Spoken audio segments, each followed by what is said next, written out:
Hello, world, and welcome to Post Credits Commentary, a podcast where we make commentary post credits. I'm Ian. And I'm Allison. Join us weekly as we give you our unfiltered opinions and hottest takes on recently watched films. And spoiler alert, there will be spoilers. Grab your popcorn, silence your phones, and let's roll the tape.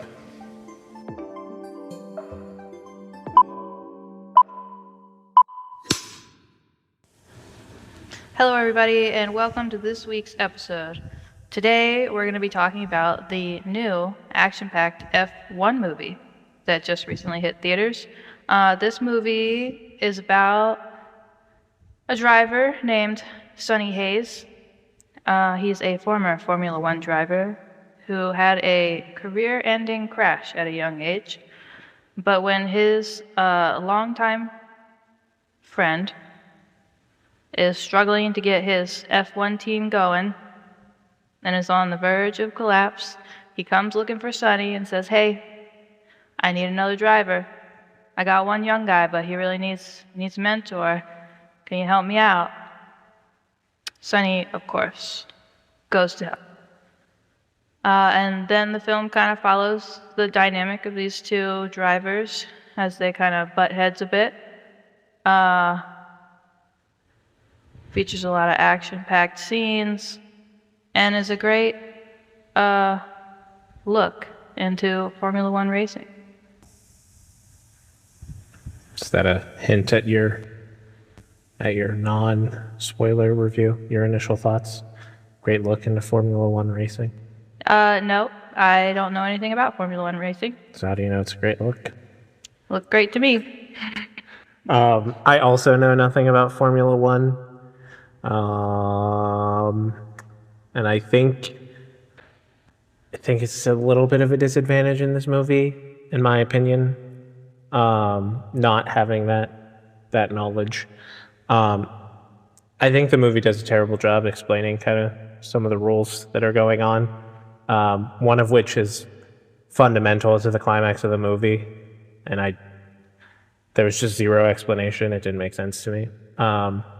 The movie knows it doesn't make sense either, because they write a line talking about how it doesn't make sense. But besides that, I think it's fine. I didn't love this movie. I thought Gran Turismo was better. It has its highlights for sure, which we'll get into later. But overall, I think it's good, not great, not excellent. It's just good to me. I mean, I thought it was good. I enjoyed it. The racing scenes specifically were very well done. As far as like what I was feeling while watching them. The story itself, I guess, is like nothing crazy about it. Kind of like an expected, maybe, racing type of story. I don't want to say generic, but nothing crazy happened. But I still enjoyed the movie. I think over time a bit, I have come to realize I probably enjoyed it less than I initially thought. What? Yeah. Just in terms of like personal enjoyment. Like I still think it's a good movie. I just don't know if I really enjoyed it. Like on Letterboxd, I probably wouldn't mark the heart that says you like the movie, you know? I see. So with all that said, you ready to jump into the plot? Yeah, let's do it. All right. So, we open by meeting one of our main characters. His name is Sonny Hayes, played by Brad Pitt. Brad Pitt. And it kind of starts to show us a bit about Sonny. He seems very much like a go with the flow type of guy. he is picking up races wherever he can, but not sticking around, and not just F1, not F1 racing at all at this point. We see him in NASCAR. We see him in some other types of racing that I can't even name what they're called because I'm just not familiar. I thought it was just one race that we see him. I thought we saw him in some weird little car. All right. Couldn't tell you. I could be totally wrong. But we're getting the vibe that Sonny, he's kind of a drifter. He has this old like Volkswagen van that he has a surfboard on the side of, and that's kind of what he drives around. He lives in it too. I don't know if you just said that. I think it was implied. Maybe it wasn't implied, but The opening shot is of him sleeping in his little. yep, it is. Yes. So he's just kind of going around from place to place. And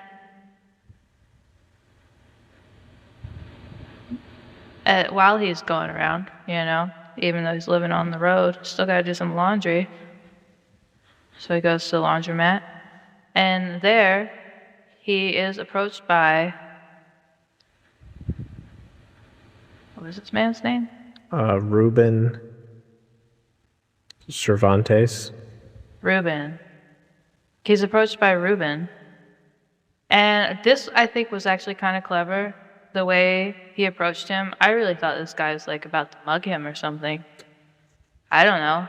He, seemed real tough and, maybe he was part of them. What? Did you not get that vibe? No. Really? Yes. In the laundromat? No. He came up to him we don't know that they know each other. He's speaking to him like a stranger. Did you see trailers?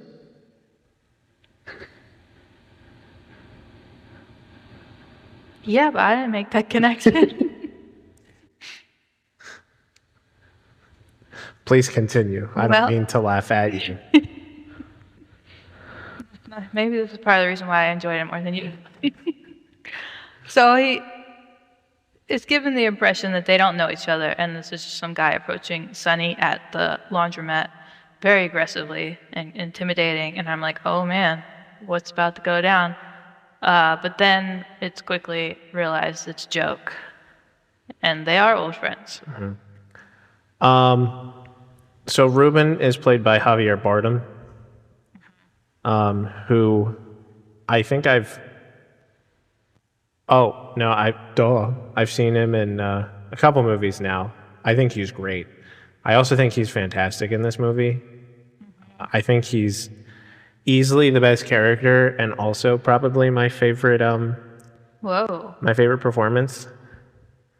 But his relationship with Sonny in this movie, I think, is one of the best things about it. Especially when you compare other relationships that I'm sure we'll touch on later. But these two have real chemistry, I think, which is great because it solidifies the fact that they do know each other. They have a long history, and they love each other as brothers. And I feel like I can feel that throughout the whole movie from them. Yeah, I think it's great. I think it's great performances from both of them, but specifically Javier Bardem stands out to me in this movie. I just thought he was great. Yeah, I also thought he was pretty great, and I do like their dynamic together.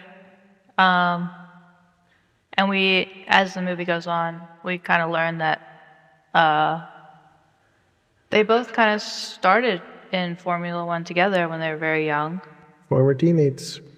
But their lives have obviously taken very different paths, as Sonny is now not doing so great. I literally can't believe I almost said I didn't know what other movies Javier Bardem has been in. Yeah, I wasn't going to acknowledge that, but So many. but yeah, Sonny obviously not doing great in life. And then Ruben, doing better than Sonny. He has his own Formula One team. APX GP. What a name. Okay, I think they call it Apex GP, right? Not APX. I'm pretty sure it's Apex GP. Yes, Apex. They might even just say Apex a lot. But he owns this team, so yeah, that's great. Doing pretty great. But he's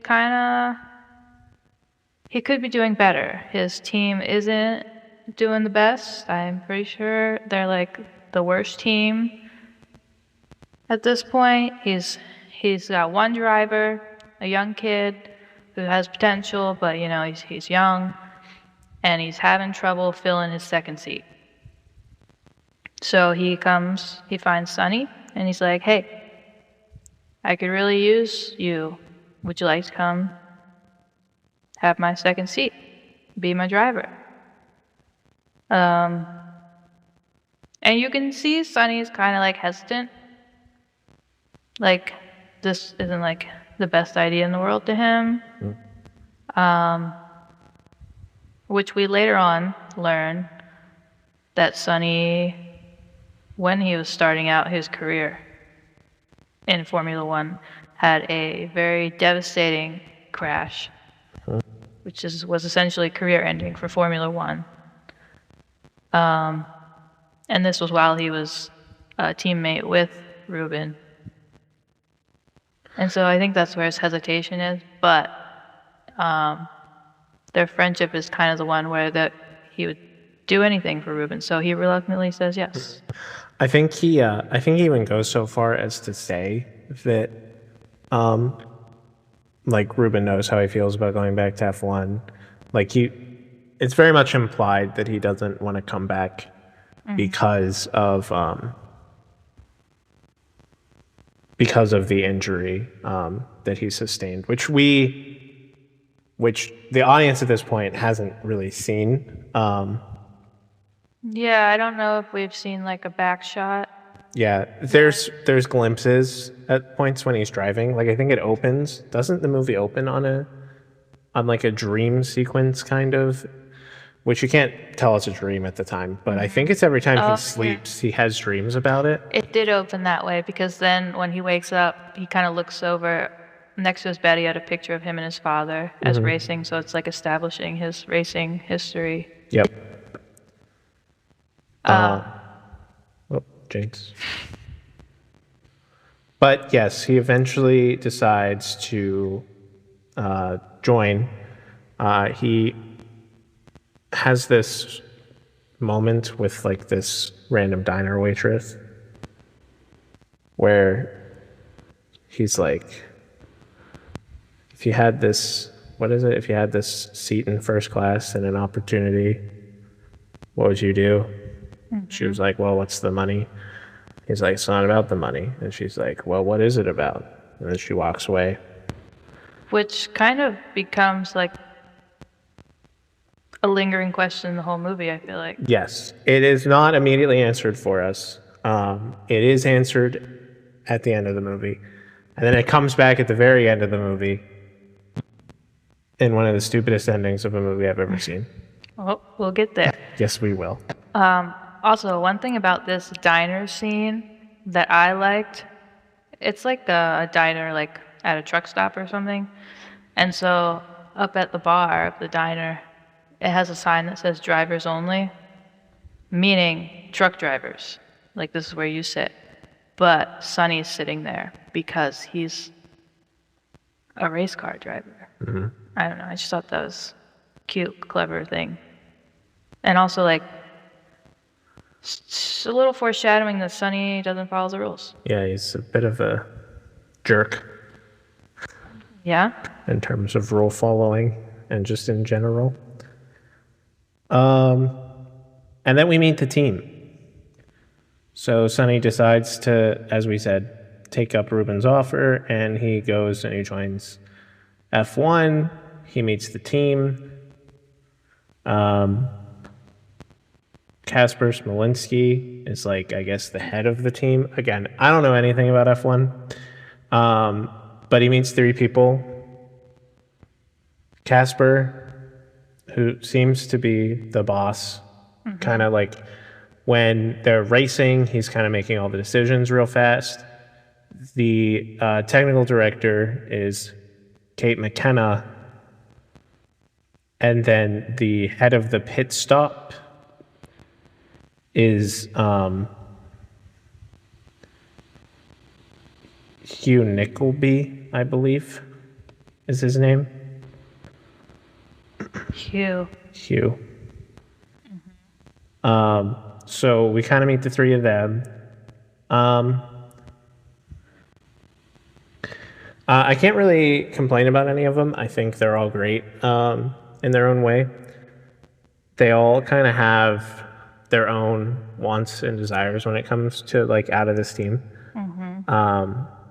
Kate McKenna here obviously becomes the standout because she's probably arguably the most important to the story as Sunny's eventual love interest, and we can tell immediately by the way she tucks her hair behind her ear as soon as she sees Sunny for the first time, because they make sure to show that shot.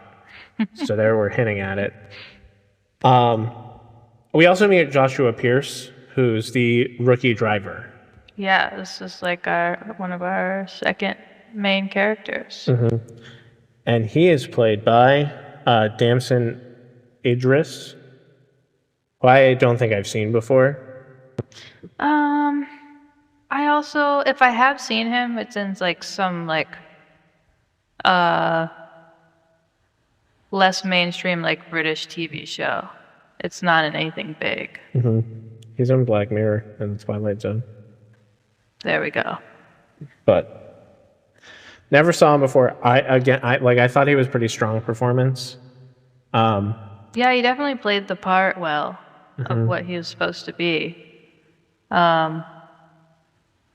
But as we like meet this team, we start to like get the vibe of each person.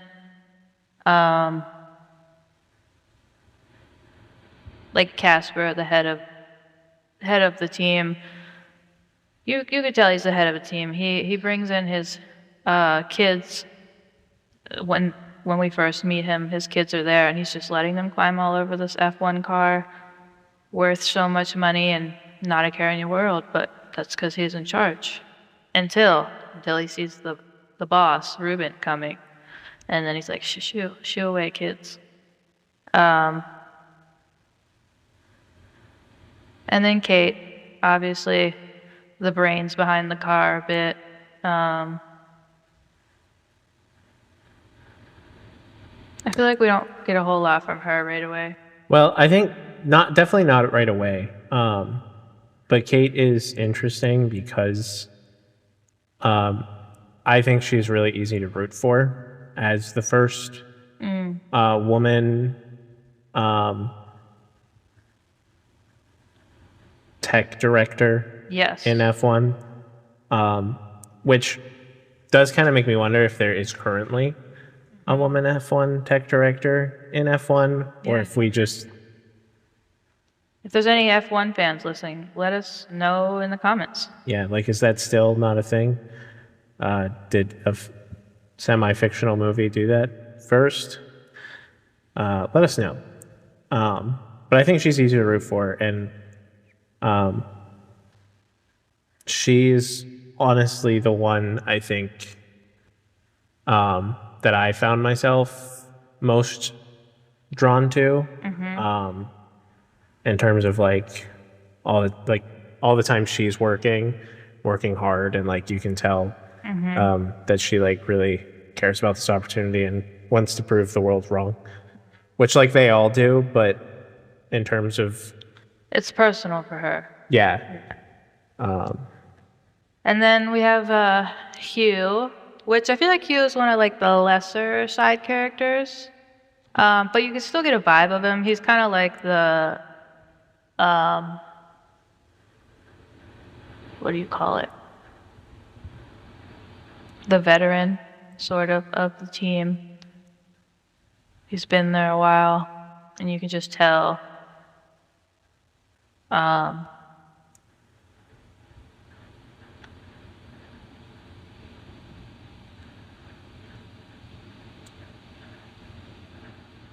I do think I mixed some people up here. Oh, Hugh is the guy that gives orders to the F1 drivers. oh, the white boy. Yes. Abdul Salis is the chief Abdul. mechanic. That's what I was thinking of. Yeah, me too. All right, so Abdul is one of the lesser side characters, but we still get his vibe. He's very much like the veteran. He's been around for a while, working on teams for F1. And then we have Hugh, which Hugh is kind of like he relays the messages between the team and the drivers. And he's young. And then what's that girl's name? I don't know. You know what I'm talking about? Yeah. She's not in the cast list. Really? Oh, lies. Jody. Jody, yes. Jody is new to the team. And we see that right out the gate pretty much. I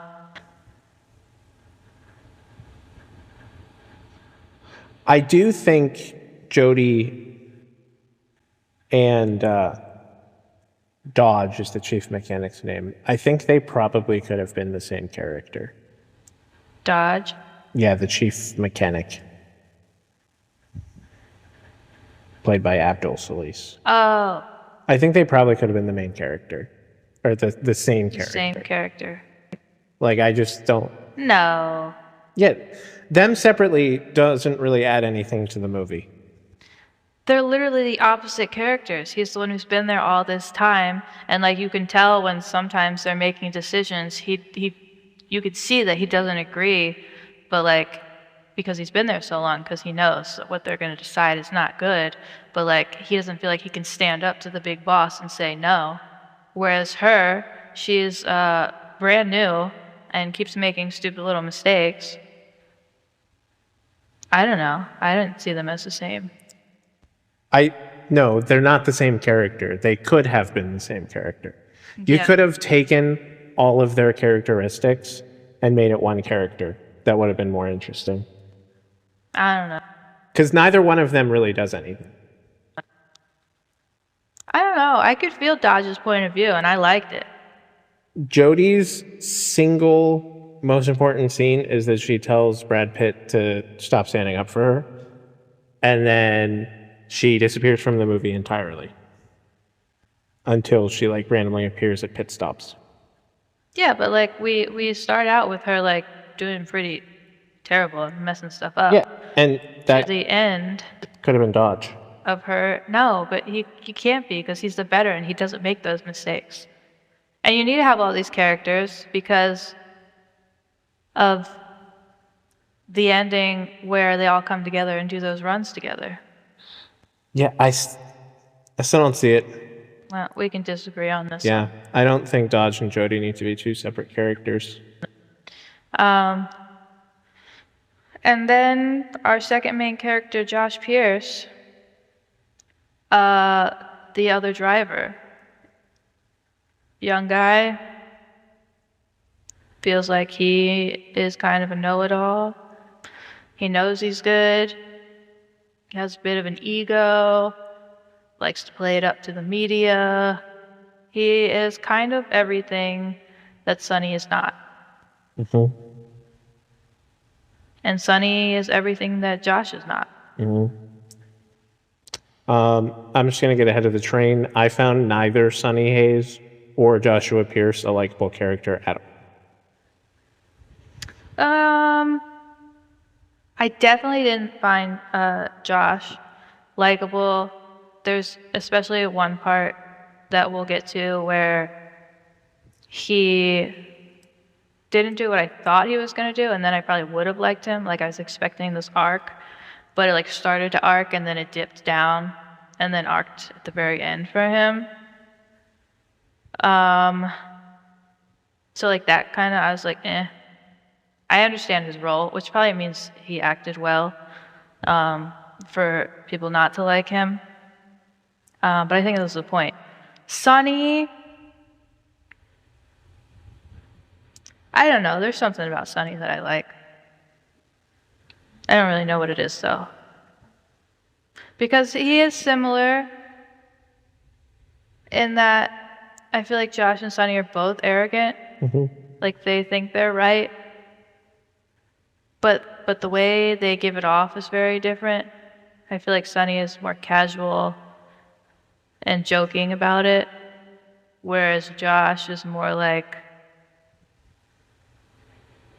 daring you to go against him. It's more intimidating about it. But I do think they're both written that way, and I just like those are character traits that do not that don't draw me in like at all. So Yeah, that's true. I get that the point is that they're similar and like they kind of go through very similar arcs in this movie. So like they're supposed to be mirrors of each other. I get it. But because of that, I just like I didn't like them. Like That's fair. I didn't really. The rest of the team is so solid, so I was hooked. Like I was rooting for them, For the team. and not so much the individual people. That's true. And Ruben, because I really Kind of liked part of Ruben. the team. Yeah, That's true. I guess the whole time I was watching, I wasn't really rooting for one individual. It was always the team. Which I think is an important like message probably the movie was trying to make, that F1 is a team sport. I didn't know as a non-watcher of F1. I also didn't know. I did learn. But Sunny shows up at Apex at their testing facility. And when he arrives, you can see like everybody on the team's kind of like, this guy, this is who you chose to be the second driver. And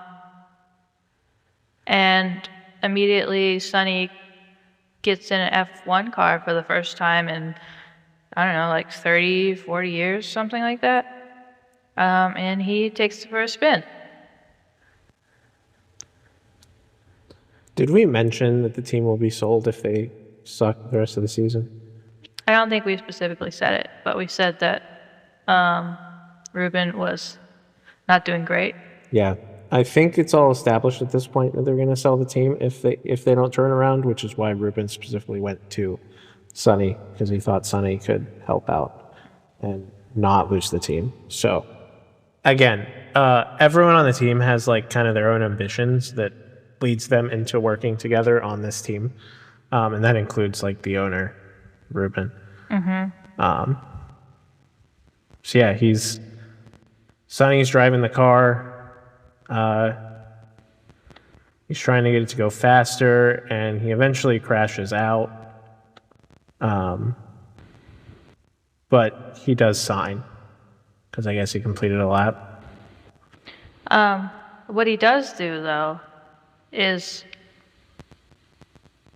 that I think like just starts to turn the team's opinion on him, or like make them more intrigued by him, is that he is able to point out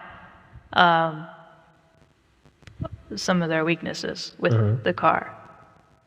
He does tell Kate, "You're never going to win with this car." Like he has a feel. Yeah, like when he gets out of the car after his test driving, like he just immediately says to Kate exactly what he thinks needs to be improved. And you can tell by her face, like, that she's like, oh, he does know what he's talking about.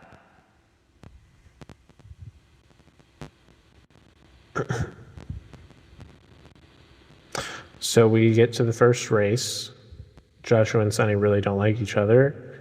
Joshua has this media interview where he calls Sunny basically old to his face. And Sunny, like, I forget what he says to the press, but it ends the interview early, and they hate each other, and then they go race. Yeah, I think the press points out all of his flaws, right? They're like, "You've been divorced 3 times," and he's like, Oh, "Yeah." he does do that. And they're like, "You ended your career early," and he's like, "Yes." But it is during this time the same reporter that's like grilling him with these things, and he's just like, "Yeah." They make a bet. Is that here? I think it is because it was that reporter. Yeah, I thought it was the second media interview, but it doesn't matter. This reporter does make a bet with Sonny that if he doesn't win one of the races, he'll pay him out. I don't know. I can't remember if this it bet. was if they made it all the way or if it was specifically that race. I think it was specifically. I don't remember. Yeah. But it's like kind of an outrageous bet, is kind of what the purpose of it is. But the reporter accepts the bet. And we go into our first race. The British Grand Prix. So this is where I think the movie thrives. The racing. The racing. I think the racing is easily the best part of the movie. I fully agree with that. That was my favorite part of the movie. My heart was like racing. I could feel it pounding in my chest during like every single one of these. My only complaint is that it's a little too choppy. Like it's very cut up, but I get it's hard to. They used real footage of F1 races, so I get that they couldn't really do that. But the very last one has some longer shots, so like it's a little bit jarring at the end to be like, wow, it's so smooth after like. I think that was the these point, though, chopped up. because we're also hitting like an emotional high. Yeah, it felt weird to me. Oh, see, I loved it. That last race, especially, like, I was so tense that I started getting a cramp in my leg. And I was like, oh, we need to relax. Which is funny because I was the opposite on the last race. Ah, really? Yeah.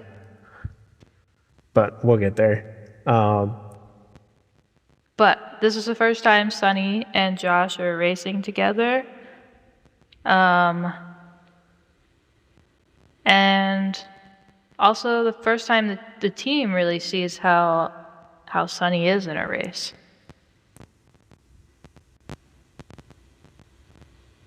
The pit stop sucks. In terms of what? Well, they suck. They do it in like 20 seconds. All right. I thought you were saying the filming sucked. No. The pit stop itself Is a disaster. is a disaster. It sucks. The team having a lot of issues.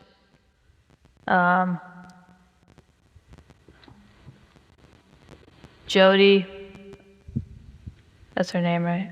Jody, this is kind of where it's showing us that she's a newbie. You know, she has the air jack. She got to take the tires off. And her first air jack gets jammed, so immediately she's like, second air jack, somebody gives her a new air jack, she goes, but she forgets that she left the other air jack still sitting in the path of the wheel. So when the car, it then goes to drive back onto the track, it hits that. I think this is where I get confused about racing. Because everyone acts like that's the biggest deal in the world. And I'm just wondering why. Like if I run over a rock on the road, it doesn't affect anything. I think with racing, every inch of ground has an effect, especially on your tires. I also think they were like, they thought it, because like I feel like with the pit stop, there's no room for any mistakes, and like that mistake probably wasn't the worst mistake, but it could have been worse. So I think that's why it was kind of a big deal. I just feel like the worst thing is that it took 20 seconds. And everyone seemed to be a little more focused on the air jack that was in the middle of the road.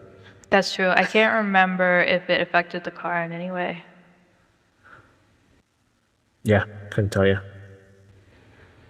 And then Joshua and Sonny have this standoff where the team tells Sonny to let Joshua go in front of him. But Sonny, in his arrogance, refuses to do so. And then Joshua tries to make the move, and then they hit each other and they crash out, making that the second crash that Sonny has had since joining this team.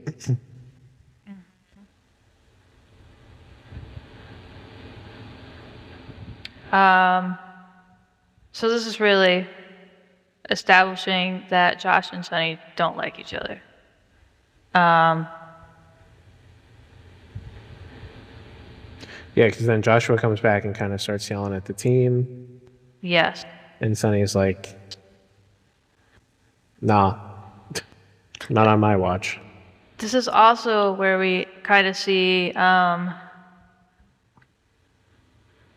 Josh cares a lot about appearances. Him and Sonny kind of go into the back of their little pit area, the team area, and there's like at the end of the hall there's some press. And as soon as Josh sees them, even though him and Sonny are kind of like going at it, as soon as Josh sees them, he's all smiles as if nothing's wrong at all. And Sonny's like, "What's wrong with you?" Like, which is so funny to me because isn't the race still going? I feel like it's heavily implied they're still. Yeah, I can't remember where they were when they collided, like how and far. he's smiling to the cameras. I do think there's probably a press at every single hallway for each team.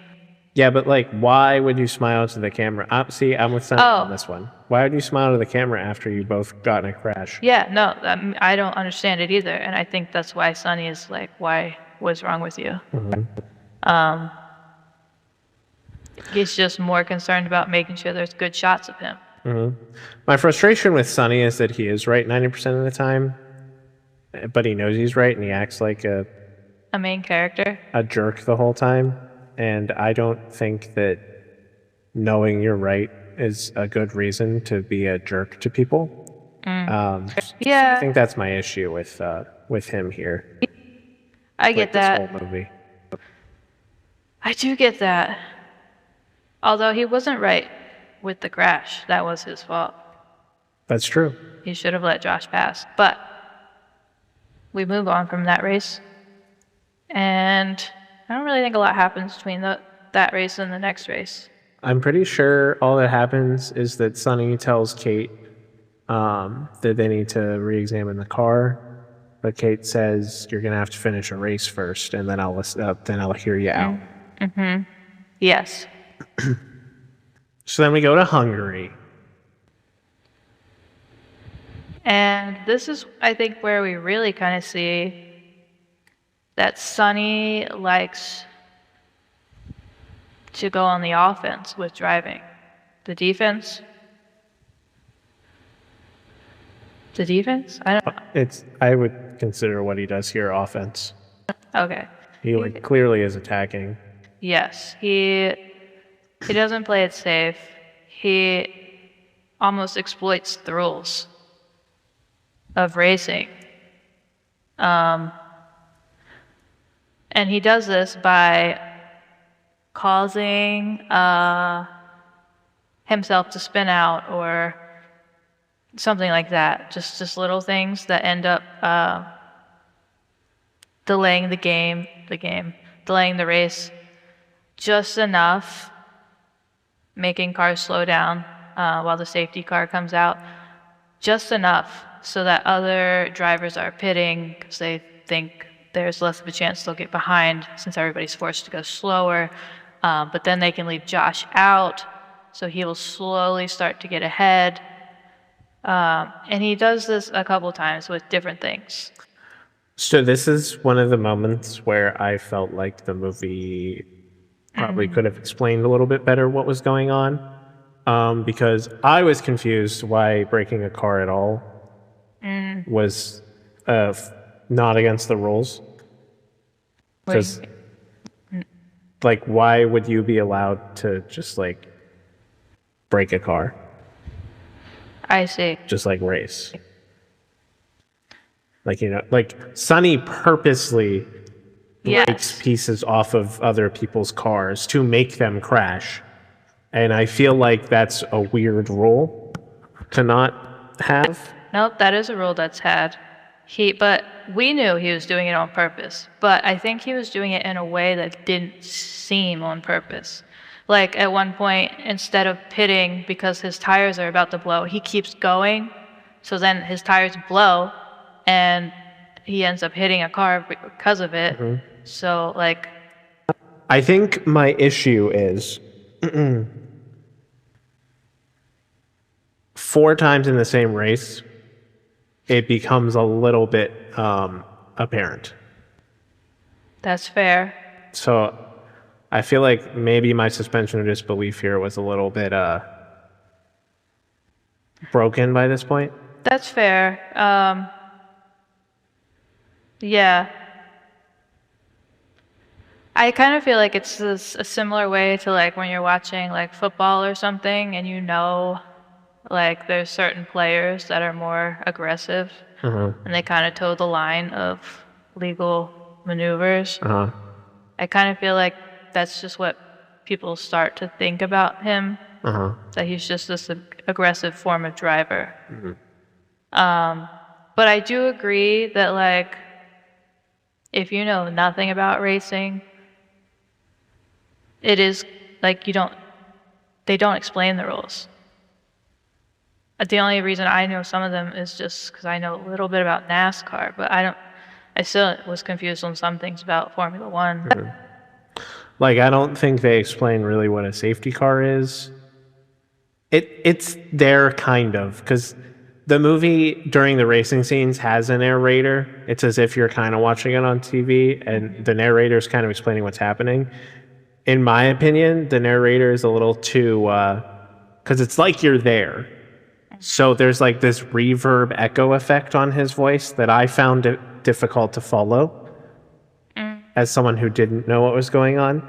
So when they're like, oh, the safety car is coming out, and then that means everyone has to slow down, but it's like distorted slightly. And then I really didn't understand what was going on. Yeah, that's fair. So yeah, this whole race was just very confusing to me. But the outcome is that we get Apex GP gets their first points Yes. of the season. Which this was like, because I don't know Formula One. Like I don't know what the point system was when we were watching it. So like I didn't fully understand what it meant. Yeah, I also. Afterwards, I did look it up, and then it made sense. It basically, if you finish between first and 10th place, you get points for the season. Obviously, if you finish higher up, you get more points. But at the end of the season, whoever has the most points from the entire season wins the whole thing. But then you're also trying to win each individual race as well. Because that gives you the most points. But also a trophy. Yes. What happened? Like, what do you win at the end of the season? Another trophy? A bigger trophy. Okay. I don't know what else you might win. Totally not explained in the movie at all. It's not. I mean, it's slightly important because of like you're rooting for this team, but you don't actually know the whole time like where you know they're doing better, but you don't know like where they're standing as far as like ranking. But as far as like the message of the team, I don't think it's needed. I don't know. No, I agree. Like, they celebrate because they get their first points, even though it was like, what, 10th or ninth place? Yeah, but it's their first time ever getting points. But it's points. So. But also, Sonny finishes. So then he's finally able to convince Kate to work on this car, basically. And they go out on a little date where Kate basically tells him that, like, she knows she's in a quote unquote like man's profession, but like Ruben found her and gave her this chance, and like she has this desire to like prove herself in this world. And I feel like the date doesn't really go that great. He kind of pisses her off, doesn't he? I forget what he says, but Yeah, he does. I don't remember what he says either. Oh, yeah, I can't remember. But I think he probably finds a way to offend her. But I do think part of the reason why he's intrigued with Kate is, especially after this, just knowing that Ruben found her and chose her. I think that has some weight to like Sonny's then opinion of her. Like, he obviously was attracted to her, but now I feel like knowing that Ruben appreciates her, kind of, you know, they're buds. He appreciates her too. And then we get a bunch of scenes of like Joshua and Sonny training, doing. They have this really cool car simulator. Yeah. It's dope. They like sit in this car and there's this ginormous, almost 360 screen that they pretend to drive on, and they get their times. So they're all working on that. One thing that is cool with the simulator, we don't see it here, but we see it a little later, is that they can pull up old races and like practice where they made mistakes, which that was cool for me. Yeah, that's a neat thing. I wonder, again, if that's actually part of F1 or if it's like movie magic. I don't know. They have to have some type of simulator. You would assume so. The question is, I guess, do they have past races? Yeah, I don't know. Or just like, Or do they just like watch tape like all of the other sports? they might have generic like tracks, like this specific city's track loaded up.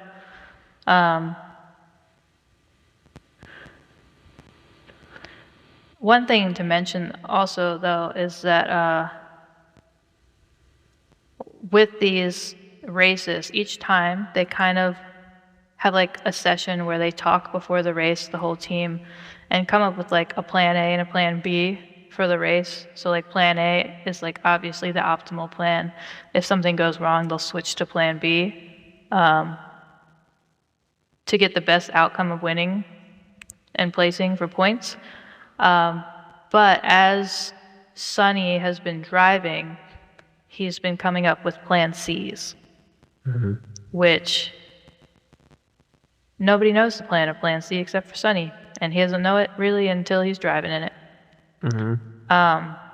But it then becomes a thing where he's asking Kate to redesign the car for combat. Plan C is for combat, which goes to his aggressive driving style. Yep. So then we go to the Italian Grand Prix. It's raining. This is the best race in the movie. This is definitely... Is this like the first climax of the movie? Yeah. Yeah, okay. Where Sonny again is kind of like doing questionable things, playing hardball, so to speak, and making some calls that are, Questionable. yeah. He, in one of the laps, he tells Joshua to remain on the course while everyone else is pitting, which Joshua has slick tires now because it is raining, which moves him up to second place. And I believe Sonny is in third or fourth. It's like the two of them Yes. and then the two Red Bull drivers, I think. And one thing to also say that leading up to this race, I feel like they're not best buds, but like Sonny and Josh have like established a semi-stable relationship. Like they started to notice certain things about each other. So like they're on decent terms in this race. Yeah, that's true. They don't hate each other. Joshua's mom kind of makes Joshua apologize to him, to Sonny for like calling him old or whatever. They are kind of bonding. Joshua starts to kind of realize Sonny's work ethic and I think kind of starts to appreciate it. Yeah, like when Sonny does hit the simulator and then Josh shows up and he's like, asks the girl running the simulator, how long has he been here? And she's like, all day. He like, starts to recognize at least some form of respect. Yeah. Joshua sees him going on jogs every morning, and so he's picking up some respect, I would say. So going back to the race, when Sonny makes the call to stay on slick tires, Joshua does so, and he gets into second place. And then there's this straightaway where Sonny makes the call that Josh should overtake on the straightaway, but after the turn. Yes, and we're like in the last lap of the race. We're getting real close to the finish line. Yeah, like it's getting intense. Yeah, this was definitely... This race is the best race. This race is so good. This one definitely had me tense. Like I was, for every single race scene, I was locked in so hard. I think what made this one interesting and different from the last one is that the last one, you know it's the last race. They make it very clear. Yeah, And you know it's a movie. right. So there was never any question in my mind that that team was going to get first place in the last movie That's fair. or in the last race. It was more a question of like, okay, how are we going to do it? Like, how are we going to... And we'll talk about it later. That's fair. I think with this one, the stakes were definitely higher. Yes. With the last race, it was more of like we finally reached this moment that was touching for me. Yeah, because the last this race, the Italian Grand Prix, has the most unknown going for it because you know it's a season. Like they could theoretically end first here, and we still have half a movie to go. So then you're like, does he? And then we take another, another way around. What is going to happen here? Yeah. And it turns out that Joshua gets a little bit greedy and tries to overtake before the turn, even though Sonny tells him not to. Yeah. And Sonny telling him not to is a very key moment to kind of the rest of the movie. But Sonny tells him not to, but Joshua tries to overtake, and he takes the turn way wide and kind of flies off the track. Yeah, he like flips over the barrier and his car catches fire. And then Sonny, I think this is another reason why this was also so intense, because like we know Sonny has this like past with F1 where he was really badly hurt in a race when he was young. And so this, when Sonny pulls up, because obviously he's still on the track, just a few cars behind Josh, so he's the first one to reach Josh's car after he crashes. And like the fact that he just immediately like got out and like rushed to the car to try to save Josh, I was almost thinking like, what if he had flashbacks or something and he would freeze or something, but he didn't. He just like got to it. But you could just tell by his face, like it was he felt terrible. Yeah, he's been there before. Yeah. In previous episodes, we've talked about how silence in movies is normally a very powerful tool. This crash is totally silent. Like, you don't even hear the sound effects of him leaving the track or anything.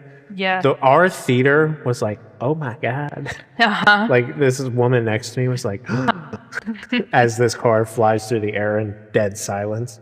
And then, like, lights on fire. And Joshua was able to get out. He's alive. He has some very severe burns. But neither one of them obviously ends up finishing the race in the top 10. And the team is just devastated. And then they have a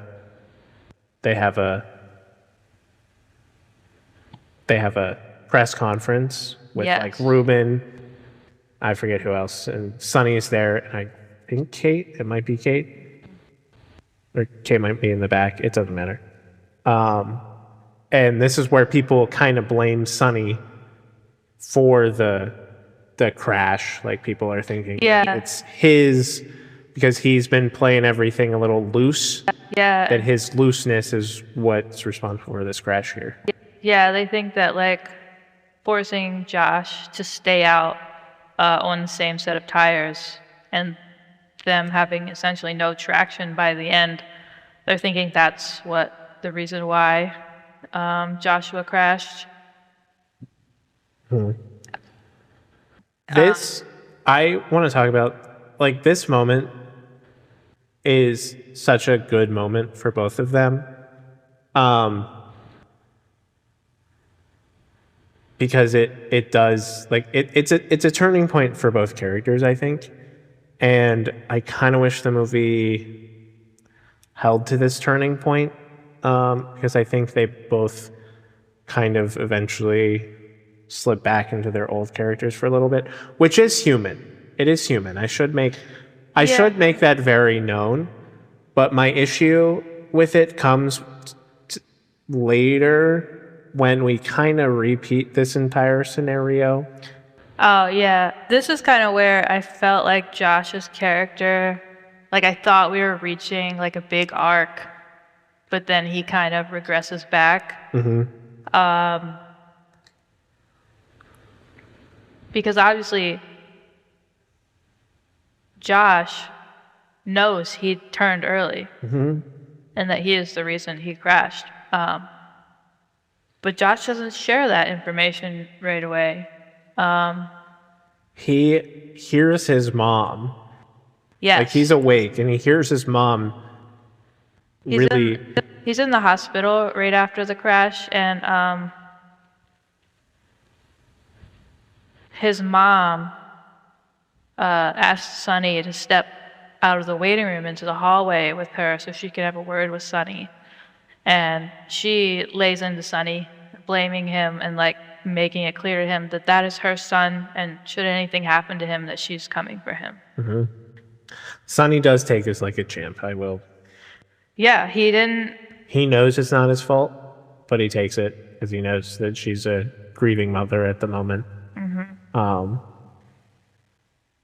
Which I viewed as a change of character. Like, I do think he does realize that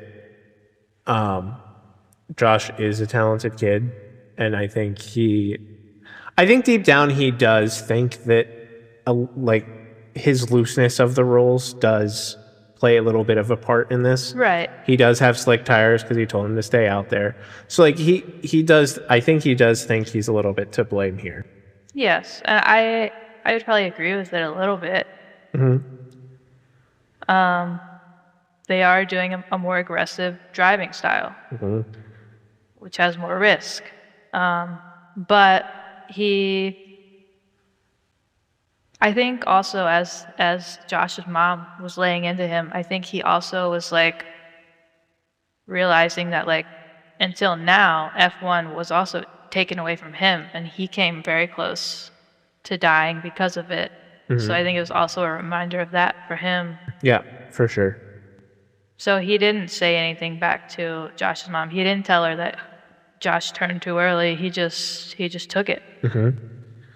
So Joshua ends up missing 3 races, and it's announced that their third driver, Luca, will be taking over for Joshua's place. And then we just kind of have a little montage here of kind of those races. It's going well. It's going well for the team. They seem to be making points. They're becoming more popular. They have like a painted fan who like gets really into it. There's a bunch of like face cutouts of Sonny. The fans seem to be getting on board. All well, Joshua is like sitting in a hospital, and then he starts to train on his way back. Yes. But he's definitely kind of jealous. He's definitely jealous. Obviously, it's pointed out early that he loves the media attention. So now for the team to be getting all this attention and he's not really part of the team, I think he's feeling jealous. It's also worth mentioning that the main thing that he ended up injuring in that crash was burns to his hands. And so we also start to see him trying to rehab his hands. And this is a part where I thought was interesting because even though Josh is feeling like kind of some resentment towards Sonny,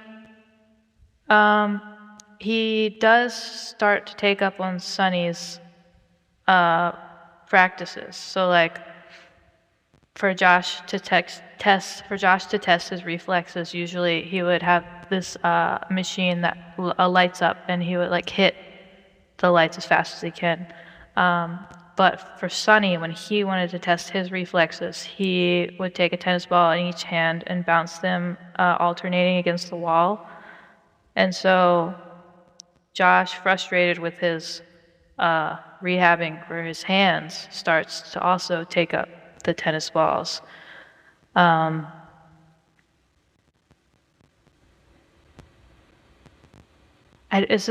don't remember if Josh goes into the simulator yet, or is that after his first race back? It's after. Okay. I'm pretty sure it's like after. I thought it was a little after. I thought it was like after. Like I think I always thought it was after Sonny got the boot. Because that's where he realizes it's his fault. Oh. Is in that simulator. Yeah. Okay. Or like comes to terms with it being his fault, I should say. Yes. But now that Josh has been doing his recovery, he's about ready to come back for the next race, but obviously has a lot of like strong feelings against Sonny again. It's similar to like when they first met. I think this is where the movie loses me a bit. Because at this point, we've had a nice story of like two people that don't really get along, and then they're learning to get along. And then one of them gets in a crash, and that could be like the big bonding moment for the team, and he comes back. But instead, we're back where we started. They kind of choose to retell the whole story again, which I guess is interesting because it's not what you would expect. Yeah. But I was like, I just feel like I'm watching the same movie again. Because we're back to them hating each other. Sonny doesn't hate Joshua here, but Joshua probably hates Sonny more at this current point. Yes. And I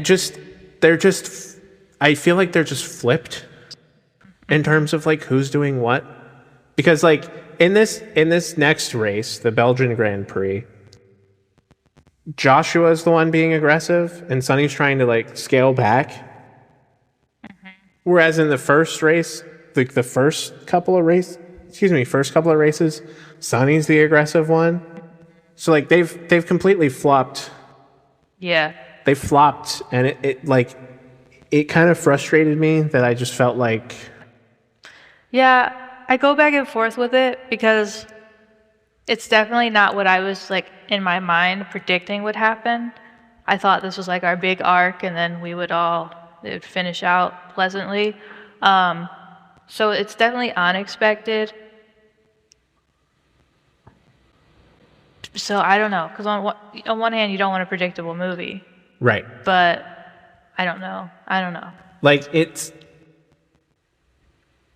you're correct, because I'd probably sit here and complain if I was like, I mean, it's really a predictable plot, all things considered. So like, I give it kudos for not really following the whole formula. But then you are a little confused, like then trying to figure out, well, what is the point of this? Like, what's next? How's this going to get resolved? Yeah, because I just felt like, like I'm just like rewatching everything we had been working towards solving. It just felt like we were in a pretty good place, like not perfect. So like maybe the crash. I don't know. Yeah, the only thing I can really think of is maybe there was a certain amount of the movie that they wanted to be racing scenes. And so if this was the big arc of the movie, I feel like we would maybe only get one more, the last final one, but they wanted a little more than that. Yeah.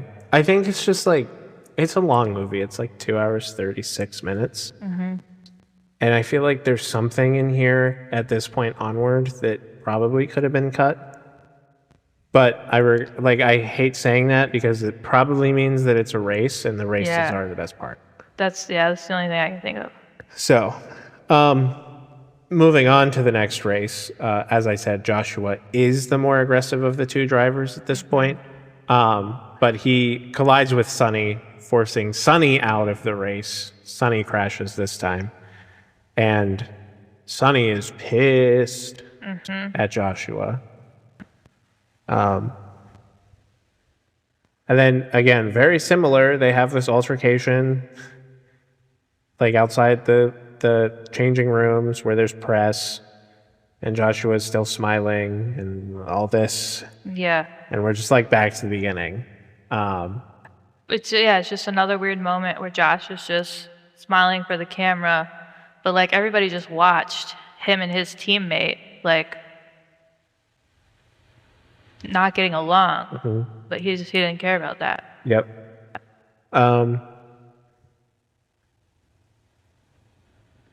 So it's also, I feel like it's worth talking here about how Sonny's feeling, because I think in Sonny's mind, right, Joshua almost died because of Sonny's aggressiveness. Yeah. And now Joshua's coming back and being aggressive. And caused now Sonny to get in a crash, to the point where Sonny, already feeling like he doesn't want to be doing F1 because of his previous life-altering crash. He's been in one, and Joshua's been in one, and now Joshua's being stupid because he wants to win. Yeah. To the point where he gets Sonny in a crash. So Sonny is obviously really upset here, and I think it makes sense. Yeah. And I think the whole team is kind of feeling this rift between them.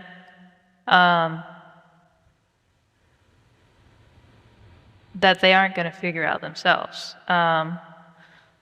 So Kate arranges what seems like it's supposed to be a team dinner. Sonny and Josh separately both receive a card saying, show up to this restaurant at this time for a team dinner. This is a great scene. And they both show up, but it's just Kate. So the three of them sit down. You would think they're sitting down for dinner. They're not. Kate pulls out a deck of cards. They're in Vegas, so let's play a poker game. They play poker. And the winner of this game can be the lead driver in this next race in Vegas. Putting some stakes on it. I love this scene. This scene's really good. It serves the purpose to not only tell us, the viewers, but also the two characters, that they are actually quite similar. and like there's a reason that they both have this arrogance and this kind of like the attitude that they have towards driving, and it comes from their very similar life stories. And obviously, I think Sonny is kind of can't think of the word. He's kind of drawn to this connection that Kate shows because in the final hand that they play, he loses. So Joshua becomes head driver for the Vegas race, and he leaves to go do some media with like his agent. And then Sonny does reveal that he did actually win the hand. Yeah, he just didn't say. And then Kate. Oh, sorry. Go ahead. Well, I was just gonna say, I think this is just another moment of Sonny realizing that like it's not really his job or his place to be the lead. Like Josh is the lead. And Sonny's willing to let him be that. He just doesn't like it when Josh challenges him. And then Kate and Sonny have romantic interactions for the rest of the night. They spend the night together in Kate's hotel room. And then this is where we get another dream scene of the crash, because Sonny wakes up in bed, he goes out on the balcony. This might be like the biggest dream scene of the crash. Maybe? I think it's the one when he crashes. Yeah. It's the biggest one. Yeah. This is the second biggest one. Oh, I see. And then there's this whole conversation between Kate and Sonny where we do learn what Sonny actually wants out of this. And I think this might be the point where I am okay with Sonny, because they give us a reason to cheer for him, I think. Yeah. Whereas before it just kind of seemed like, even though he said it's not for the money, hard to believe, but also maybe it was just for fame. But ever since he crashed, he's wanted this moment where he feels like, he says, like, everything slows down, he can see everything on the track, and he just drives. Yeah, it feels like he's flying. So that was endearing. I think that was a good scene. I also do, and it comes back around at the end. Yep, for sure. Which I feel like this whole time, I guess you kind of are wondering, what is he doing it for? Like, obviously he likes to race, because even though F1 didn't work out, he still goes to NASCAR and all these other types of racing. But he never sticks around. So, like, he obviously does well at some of these places, and they offer him deals to keep him racing for them. But he doesn't stick around. So it's not the fame or the money. But I think this really solidifies he just likes to drive. But oh, no, go ahead. Oh, I was going to say, and then kind of a funny scene, the morning after their night together, Ruben comes a knocking at Kate's door, and I just thought this was funny, because she opens the door, and Ruben's like, is he in there? And even though Sonny and Kate have been kind of like flirting a bit, they haven't this is like their first official time together, and obviously have not publicly declared anything. And so Kate's like, I don't know who you're talking about. Nobody's in here. And then Ruben's kind of like, yeah, okay. And she's like, I would never have relations with a member of the team. And all right, yeah, he's right there. Yep. That was funny. Jinx again. This Though Ruben is not there with good news. Nope. Ruben is there to tell them that an anonymous tip was placed, claiming that the upgrades that Kate did to the car that were Sonny's ideas were illegal, and that they can't have them in the next race. That they're supposedly illegal. Right. They needed to investigate. So while they do that, the next race has to be the specs from their previous car. Javier is so funny here. When he's like, now this is the race, and then he like starts cursing, and the dude, like the guy, like walks away, and he's like, I'm sorry. It's so funny. Like, you see how he really feels, but he still has to play like the nice guy. Yep. But this setback infuriates Sonny. Yep. And something we didn't talk about here was that Sonny puts like a random card in his pocket before each and every race. Yes. So I also don't know if you mentioned this, but Sonny is kind of known as being like a gambler. Probably not a good one at that. Which is also why I think Kate has them play with cards when they have the moment with Sonny and Josh. But yes, before each race, Sonny shuffles his deck of cards, and he slips one face down into his pocket. He doesn't look at it. But before the Vegas race, he doesn't do that. He forgets, and he reaches for his pocket, and there's really no card in there, and he's already pissed. And at this point, he's in the car. Yeah, he's already in the car. He's about to go. But in his anger about these upgrades maybe not being allowed, he forgot to put his card in his pocket. And go. No. And I think once he realizes that it's not in his pocket, it just, like, that's kind of the last straw for him. He just feels he's unsettled. He can't get into the groove.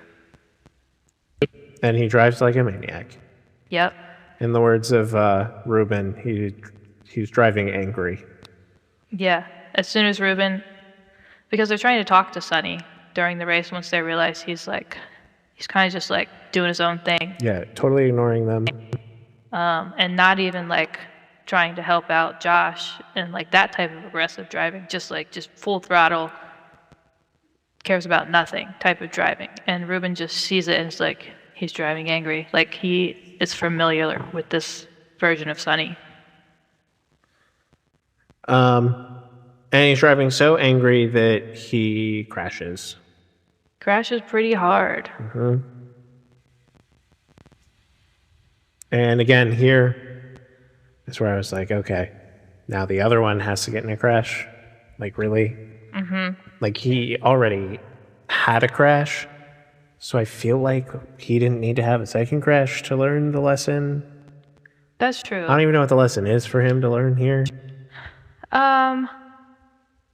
I do kind of feel like even though Sonny has been like this aggressive driver the whole time, like we haven't really seen him like out of control. Mm-hmm. He's still always been very much in control of himself. But this is a time when we finally see him like fully lose control. And I think this also is a moment to play into Sonny and Ruben's relationship. How so? Because Sonny ends up in the hospital because of his injuries from the crash. And... Oh, Sonny and Ruben. Sorry. Keep going. What? I thought you said Sonny and Joshua. Did I? I don't think you did. Oh, okay. Yeah, Sonny and Ruben. Yeah. And so Ruben comes to see Sonny while Sonny's in the hospital. And Ruben picks up his record, file, whatever, medical record at the end of Sonny's bed. He starts to read it. And they sound like pretty serious injuries. Like when he started reading it, I was thinking, I mean, Sonny doesn't seem that bad. He's sitting up in bed. And then Sonny's like, makes like a sarcastic comment, like, pretty rough, huh? Or it's that bad, huh? Or something like that. I can't remember what he says. But then Ruben is like, this is your record from 1993, when Sonny got in that really bad crash that almost took his life. And it's here that we learn Sonny never told Ruben just how bad that crash was for him. Essentially, I think Sonny was told by the doctors he should never drive again. I think this is a weird revelation By Ruben? by the movie to reveal that Ruben didn't know how serious he was injured. I find that difficult to believe based on the relationship they have in this movie. Like, you're telling me Ruben didn't visit the hospital once? I mean, I'm sure he knew how bad it was, but he probably didn't know that doctors told Sonny that almost anything really could send him into paralysis for the rest of his life now. Like, I think that was the gist of it with his spine. Like, if any type of accident were to happen, he has a serious risk of going into paralysis. And so, I don't know, I feel like Sonny could have played it off. I think if I really think about it, it doesn't make sense. So I'm just gonna choose to not really think about it. Because like Ruben knows that he got in a crash, got injured, and then never raced an F1 again. But he probably thinks that's just because it ruined his F1 career. Like, he still knows that Sonny kept racing in other things. So like he probably thinks, oh, he's doing okay, and then he's just Sonny. He's a drifter. Yeah, I don't know. Don't think too hard about it. I'll try not to. But like I said, weird. It was a weird revelation for me. I liked the acting in it though. I think this is Javier's best scene. But now that Ruben knows this, he fires Sonny. He tells him he can't risk the liability of damaging Sonny if something even worse were to happen.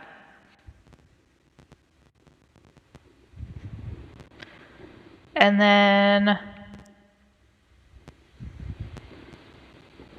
Sonny kind of finishes up healing at the hospital, and then he's fired now, so he kind of... Can I ask a stupid question? Yeah. Joshua Pierce drops off a gift. So... Is that gift open? So he didn't finish dropping it, or did he leave it? He leaves it outside the door. He did, I don't remember. Which, like, maybe he doesn't see it when he leaves. But, like, they linger on that gift a lot, so I was just, like, wondering if I missed something. I don't remember them acknowledging it again. I assumed it was probably just some random bit of swag or something. Well, and it shows that Joshua showed up Right. for him. But Josh overhears Ruben saying, "You can't race again." And I think Josh is a little upset. Well, and Josh also kind of takes over the team.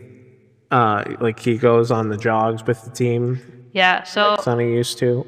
when Sonny first started out with this team, we learned he likes to jog the track the morning before the race. Wherever they're at, he jogs the track. And slowly, as we've been seeing each race, we'll get like, I think by the second race, we had like 2 members of the crew with him. The third race, we had like 5 members of the crew with him. But Josh never really joined in. But now, Josh, he's taking what he's learned from Sonny, and for the next race, we do see Josh leading the crew around the run on the racetrack.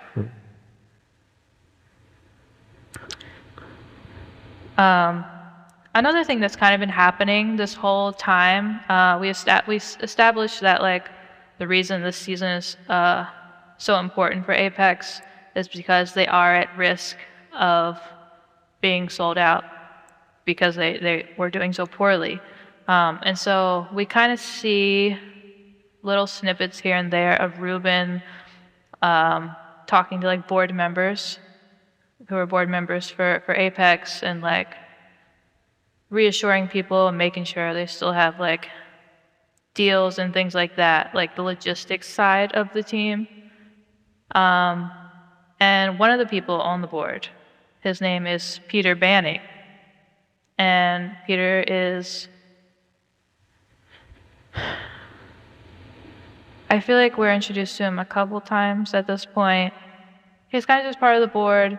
Seems like him and Ruben get along, and like Peter's maybe one of the few people that's actually like excited for Ruben and what the team is doing. But once Sonny's released from the hospital, you know, he's kind of like getting back to his Volkswagen van and everything.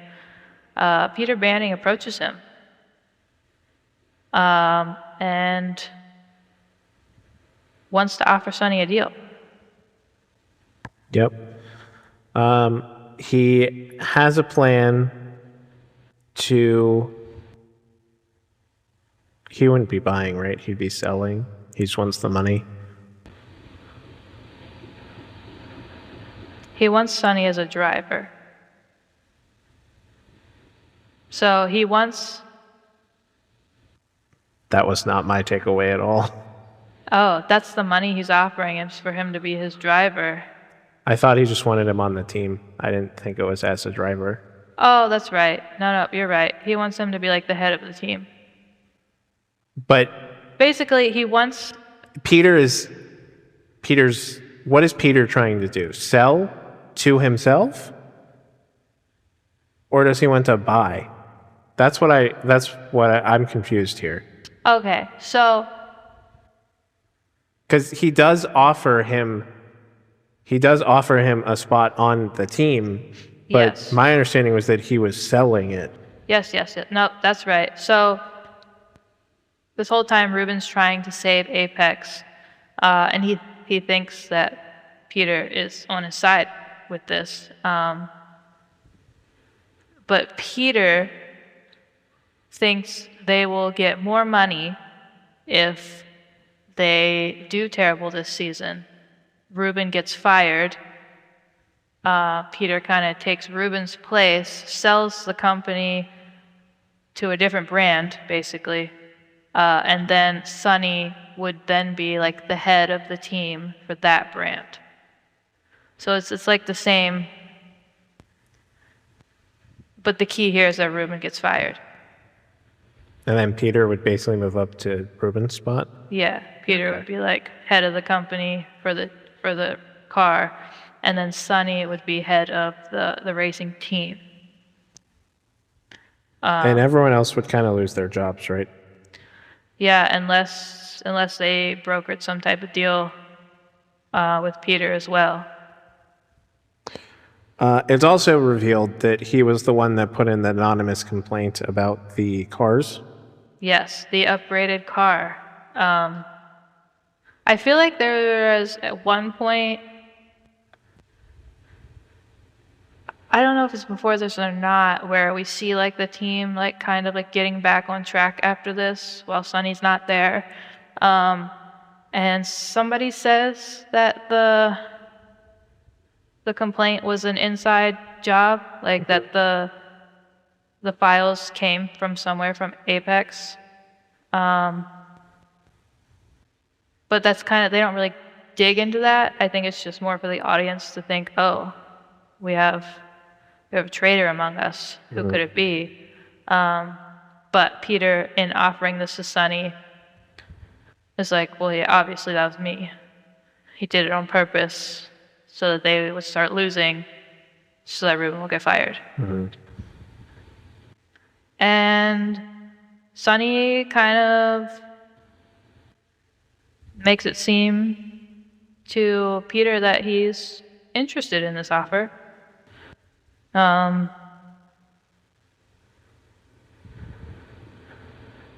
But even like as an audience member, I could tell he wasn't really. Yeah, you knew. He had some tricks up his The sleeve. end of the movie's coming. Yeah. And obviously, I guess the only thing that maybe makes you question it is that after Ruben does fire Sonny, like, I do think Sonny's a little upset at Ruben about it. Yeah, for sure. So I think you do kind of question, well, would he actually take this deal? And so this is also, we're coming up on the last race of the season. This one's in Abu Dhabi. And this is where, in the preparation for this, we see Josh going to the Simulator. simulator and asking the girl that runs it to pull up the race where he crashed. And he does it a few times, the same way that he did it, and it's the same result. In the simulator, he ends up crashing. But then he decides to do it the way Sonny originally told him to do it, and he doesn't crash. And it's kind of a realization for Josh that, like, maybe I should have listened to him. And then he has this whole awakening of stepping up, and he talks to his mom, and he admits to his mother that it was his fault he crashed, not Sonny. He doesn't fire his agent, but he tells his agent he doesn't want to really do media anymore because Sonny was pretty overtly against media the whole movie. Yeah. He just wants to focus on the racing. And yeah, he has like a whole change, as we already mentioned. He like is jogging with the team. He trains more like Sonny. Like everything, he just like takes up Sonny's role. Yeah, another cute moment was this entire movie. Sometimes they'll show Sonny like getting ready and putting on his socks, and he always has mismatched socks on. So I think it started to become like a joke among the team that, you know, Sonny always wore these mismatched socks. And so one of the first days, like after Sonny's kicked off the team, Josh shows up for practice with the team, and the team's, you know, they all look kind of bummed, and Josh is kind of like, "What's going on here, guys? Come on!" And that's when he pulls out all these pairs of mismatched socks to give out to everybody. Yeah, and then when they get back from their jog, here comes Sonny walking in. I do think this was a clever shot. It's the same shot as when Sonny first arrived. It's almost like him sort of like at a distance, just like walking up with his ragtag bag and everything. And it's almost the same feeling in the beginning. It's like, does he belong here? Are you lost? Because they don't recognize him in the beginning, and he just doesn't look like he belongs there. But now it's like almost a similar feeling as well. What are you doing here? Because he was kicked off the team. Sonny basically reveals everything, except for the fact that Peter wants to sell the team and fire Ruben, but he... Well, first, Sonny pulls out a piece of paper and tells Ruben that he's been to see a lawyer.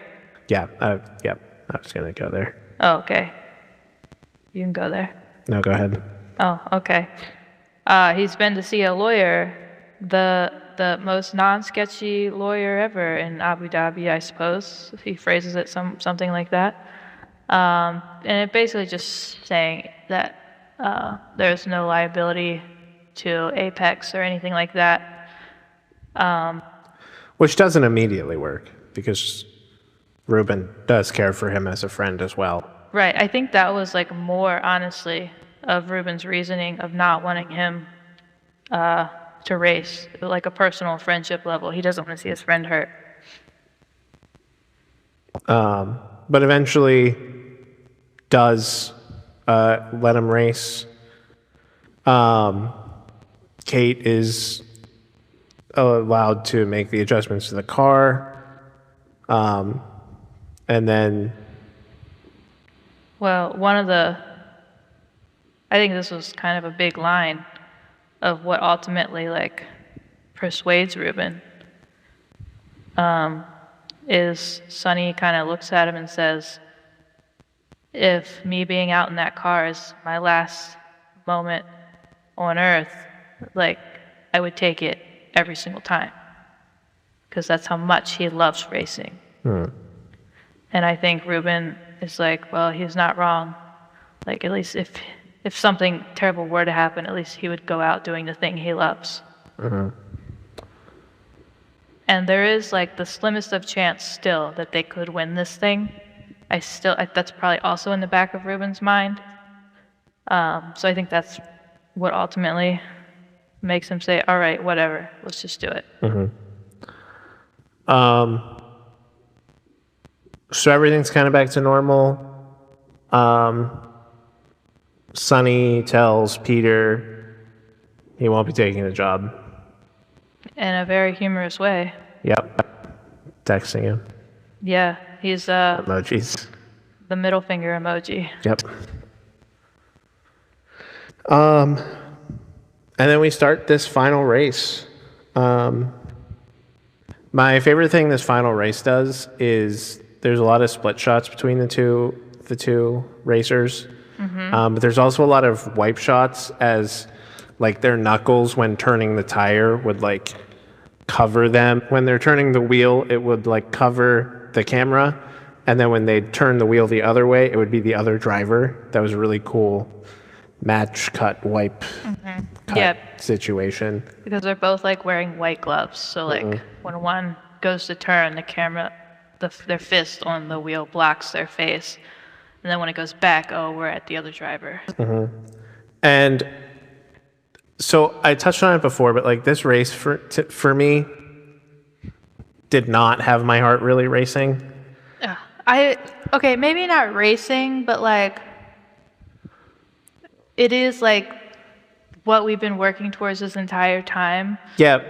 So like I don't know, feeling like oh my gosh, we're here. We made it here. And this race also felt so different because it wasn't just Josh and Sonny like Josh taking the lead and Sonny doing all his like plan C moves. Like for a lot of it, they were like one behind the other, like neck, like I don't know, they felt like a force. And I'm like, we finally reached it to where they're in like perfect tandem with each other, and it just felt exhilarating because like I don't know. I disagree.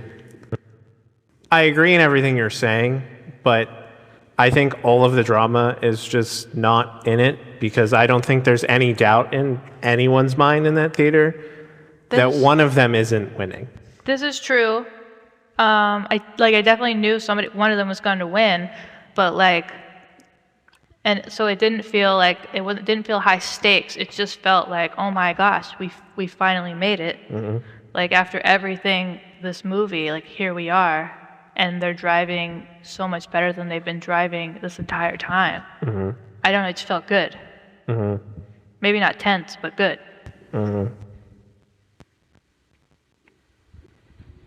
It also didn't end the way I thought it was going to end completely.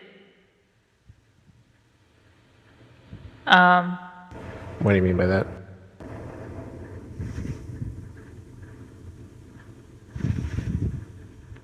Oh yeah, there's also too many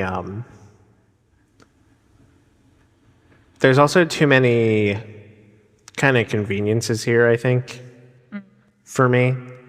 That's true. I think it would. I think it genuinely maybe would have been better if they did just like have a dramatic comeback of some sort. But this whole idea that like they're losing, and I'm sitting there thinking they're losing, but they're gonna win this race. So like I'm getting excited for this comeback that's gonna be awesome. But then like Sonny gets in this random car accident that requires the red flag, so everyone has to stop.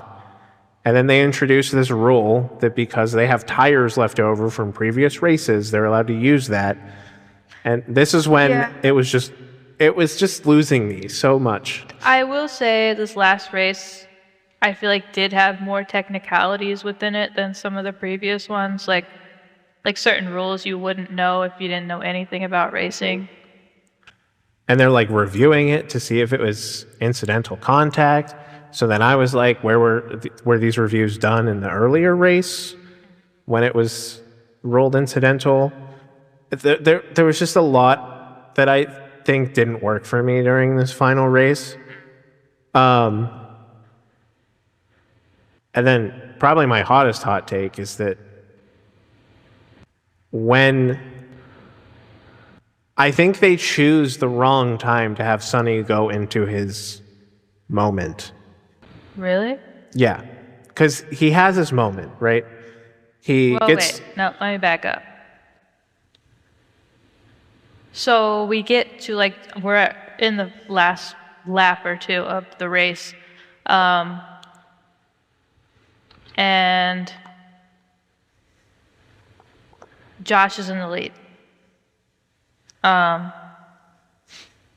And Sonny kind of like sacrificed any chance of him having victory to get Josh in the lead. And so I knew Sonny was going to be the one to finish the race, but I thought that maybe it would be Josh with Sonny like right behind him, and then Josh would just stop and let Sonny cross to be first, and then Josh would just be second. I hated that. Well, instead, it was better. Instead, Josh pulls a Sonny and pulls a plan C and does a little aggressive maneuver that causes him to crash with another driver. Nothing crazy, but just enough to give Sonny a chance to catch up. And then, of course, Josh's car and this other racer's car needed to go into pit because they were damaged. So Sonny is now front. And that's how he gets first. But why didn't you like this moment for Sonny? I think it was just the wrong time to have it. Really? Yeah, he's in it, in my opinion, for too long. Like we're seeing too many POV of like, I don't know, it feels like half the track from this perspective. And I think it would have been cooler, again, if he had that moment which led him to a comeback. I think I wanted more of a comeback here. I think it would have felt better I feel like than whatever they did. I feel like this entire race felt like a comeback though, because it was very slim that they could win it all. But I wanted a comeback without the use of random rules. I see. Like him getting into the zone and coming back would have been better than needing a rule and then another, like his teammate to crash. I don't know. I feel like maybe this is just a perspective of people that don't know racing.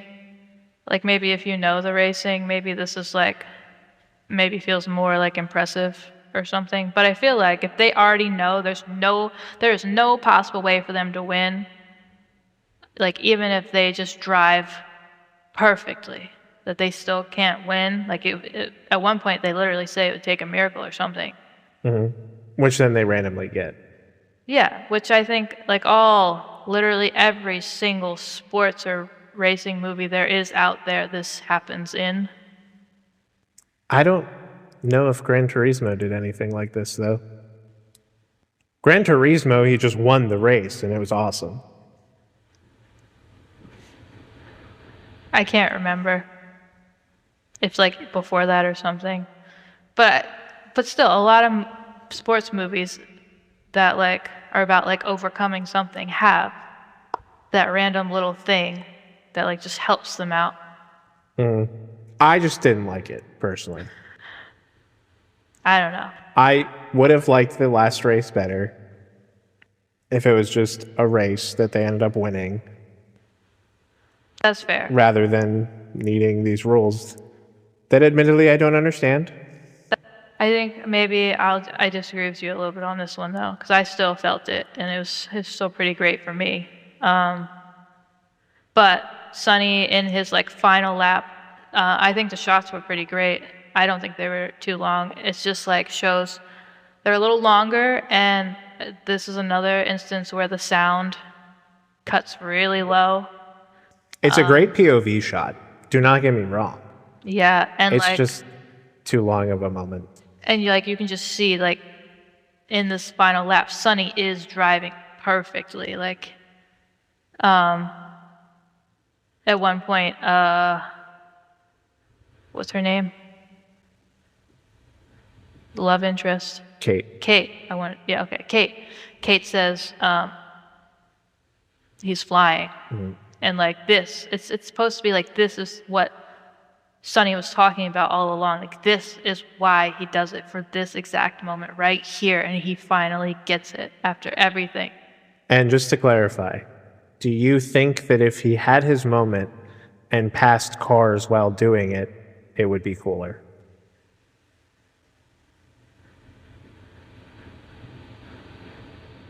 It might have felt more tense because there's still the opportunity for more things to go wrong.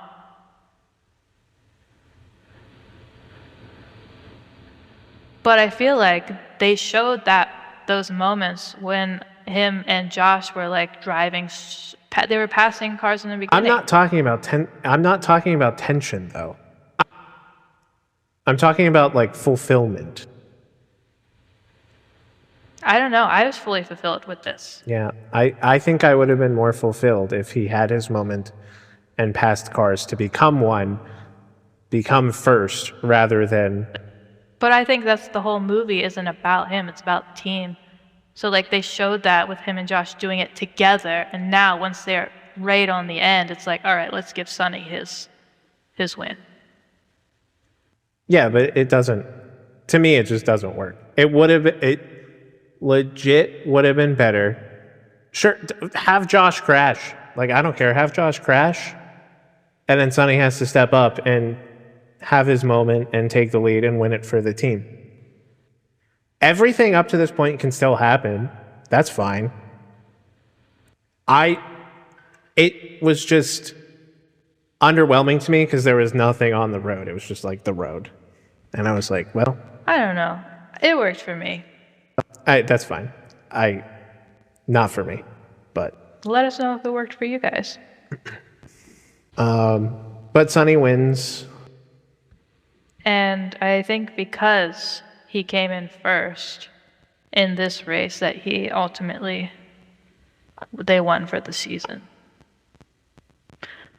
See, that's funny too, because I thought they just won the race. This was not clearly made. I also wasn't exactly sure right after we saw it, so it wasn't clearly stated, but I did Google it, and they did win the season.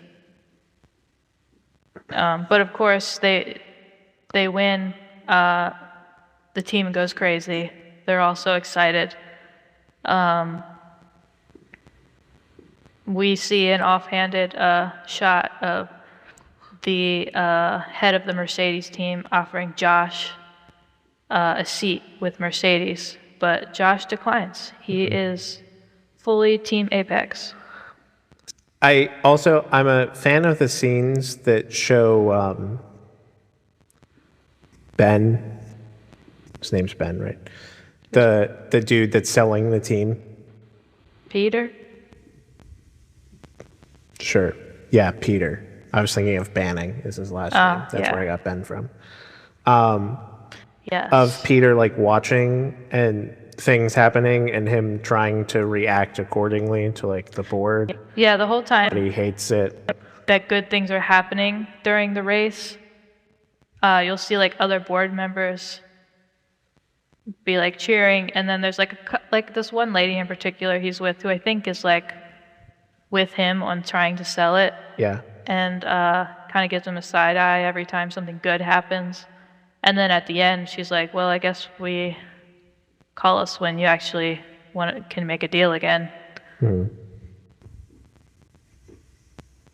The other thing that we didn't even mention here, because it's pointless to the movie, is that Sonny is having random headaches and blurry vision moments during this last race. Every time he gets in like a little crash or some sort of like little contact, his vision goes blurry,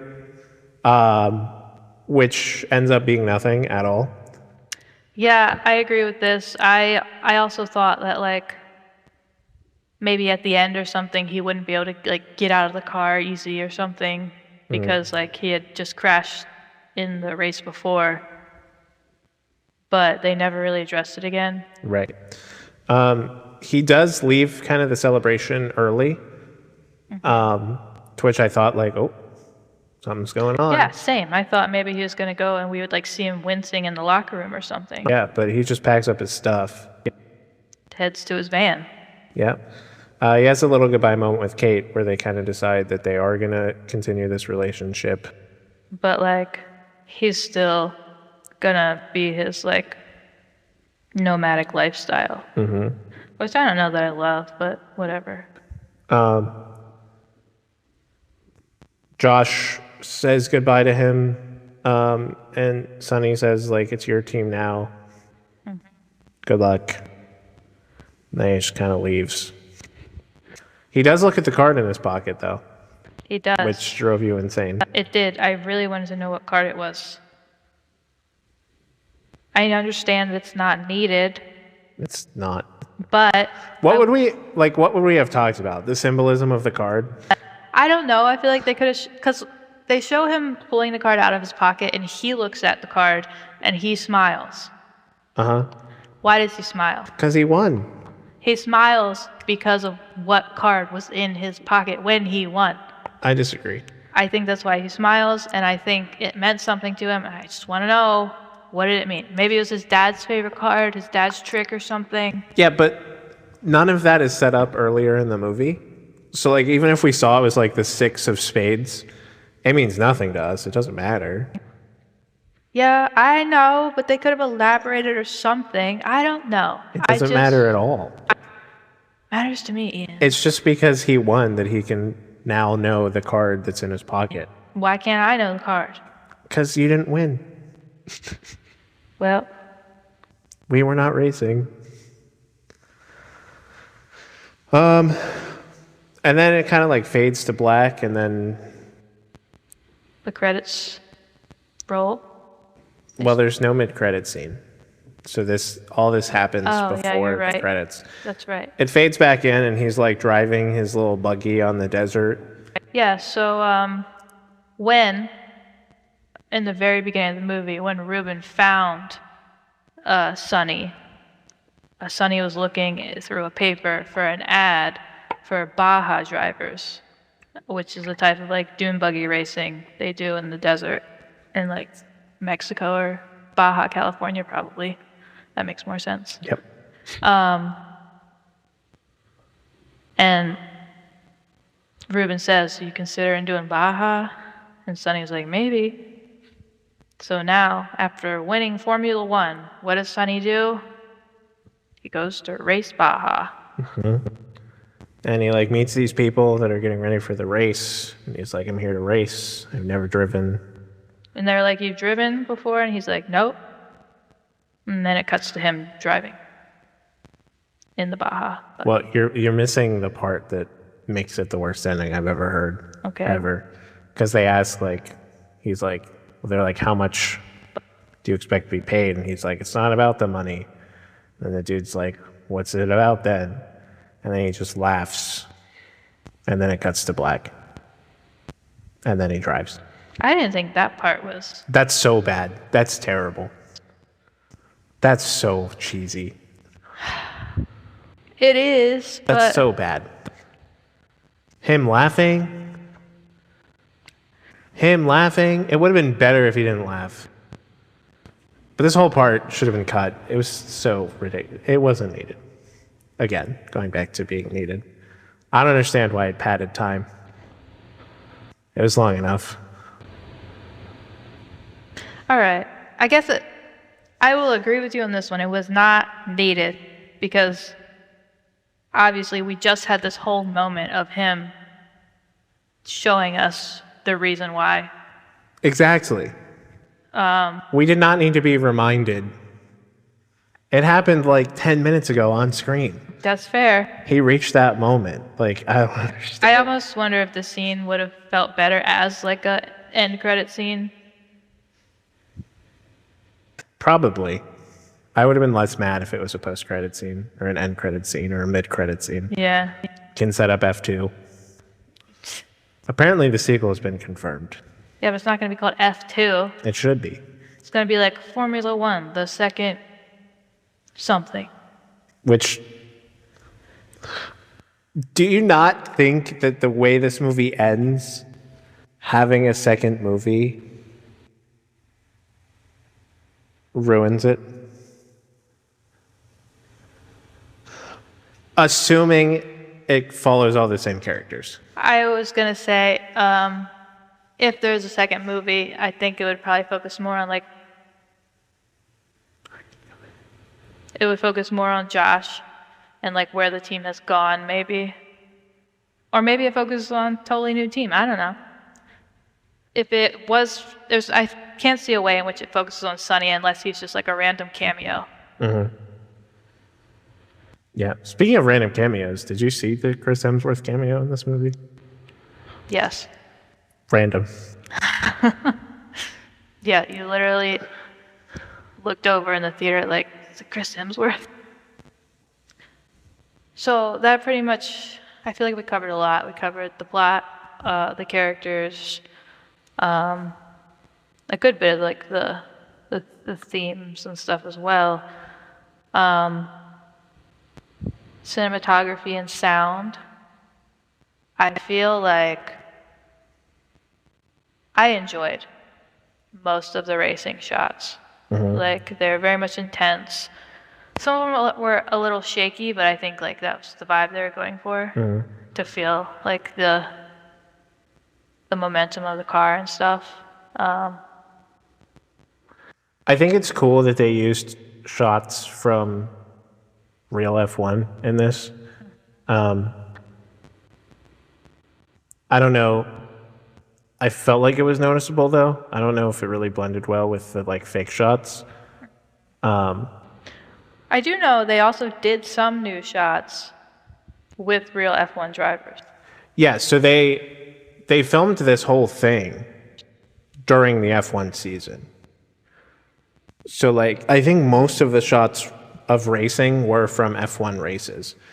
Which then just like confused me because how did we do this without actually affecting the F1? Maybe they used AI to like change the car colors to what they are for the movie. Maybe. I liked that it was a consistent. They were their two consistent numbers the whole time. Mm-hmm. The cars. Yeah.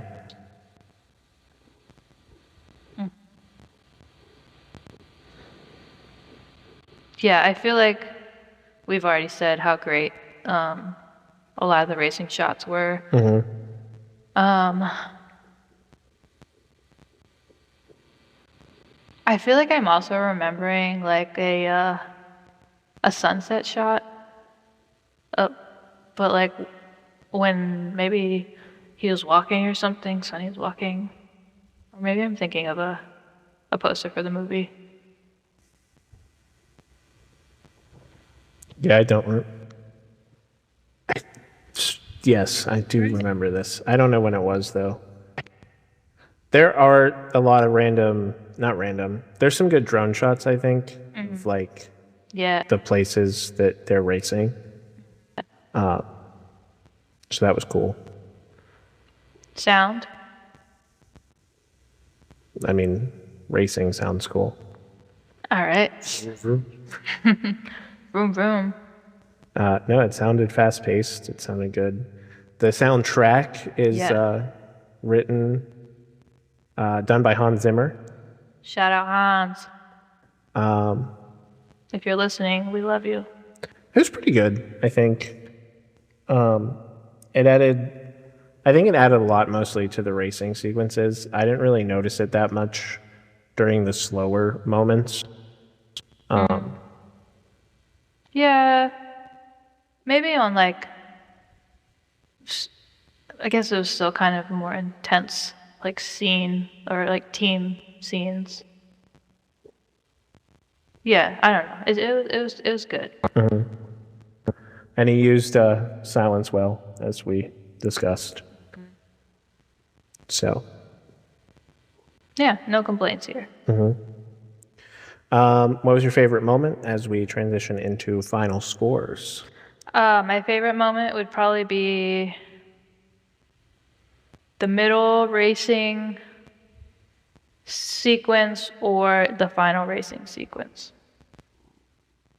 Mine would definitely be the middle one where Josh, yeah, Rex. where Josh wrecks. I thought that was the best race, like easily the best race in the movie. It was definitely the most like tense, high stakes. Yeah. So, with all that said, and probably our longest breakdown to date, what would you give this movie its final rating?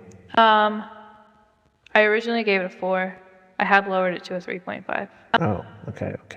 I think the racing scenes had me so locked in right after we'd seen it.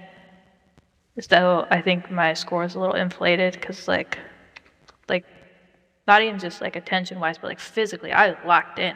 And I don't know, I just think a movie's pretty great when they cause that reaction out of you. But I do think some of the plot was a little, I hate to say generic, but generic. I agree with you completely. I also would give this a 3.5. Like, I think it's a good movie. It just wasn't for me, so to speak. So, yeah, 3.5 out of 5. And a 3.5 out of 5, which averages out to a 3.5 out of 5. Wow, math. Math. Tough one. Let us know what you guys thought about F1. Are you looking forward to the sequel? F2. F2? Yeah, I think it's going to be more of an original story, hopefully. Yeah, I'd be curious to see what they do, because it Yeah. felt like we did a lot in this one. Like, I feel like the obvious racing tragedy is a crash. So I Yeah. wonder how we're going to build on this one. But yeah, so let us know down below if you're excited for the sequel. What you think of this one? Give it a ranking if you haven't out of 5.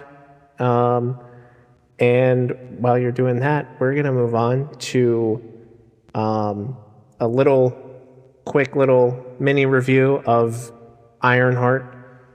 We did the first 3 episodes last week. The final 3 came out last night at the time of this recording.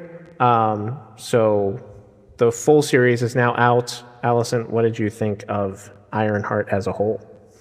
As a whole, I don't know if this is a hot take, but I was expecting more from these last 3 episodes.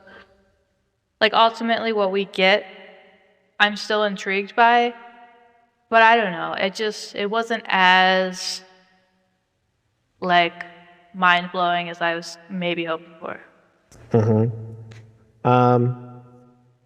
I agree with you. Like, it wasn't bad by any means, but, like, it wasn't. I was just expecting more, I guess. Yeah, I think episode 3 sets up something that never really came to pass. Like, episode 3 was so dark, and I really thought we were going to go that way, and we just kind of, like, didn't. Yeah, they can build off of it. But the show struggles from, I guess, just the regular Marvel formula. That like the best one I can think of is Hawkeye is a great example of this. Hawkeye, we have like all this stuff going on and it's building, and building, and then episode 5 is like the longest one that kind of explains everything that's going on, and then episode 6 opens with the introduction of like a bigger bad that like ultimately is the last thing encountered during the season. Like in Hawkeye, it's Kingpin. In this one, it's another character. I do like how that character was portrayed, however. I fully agree with that. This character we've been waiting a hot minute for. Keep getting little teases and and here they are. Mm-hmm. I think the actor spot on. Yeah. Yeah.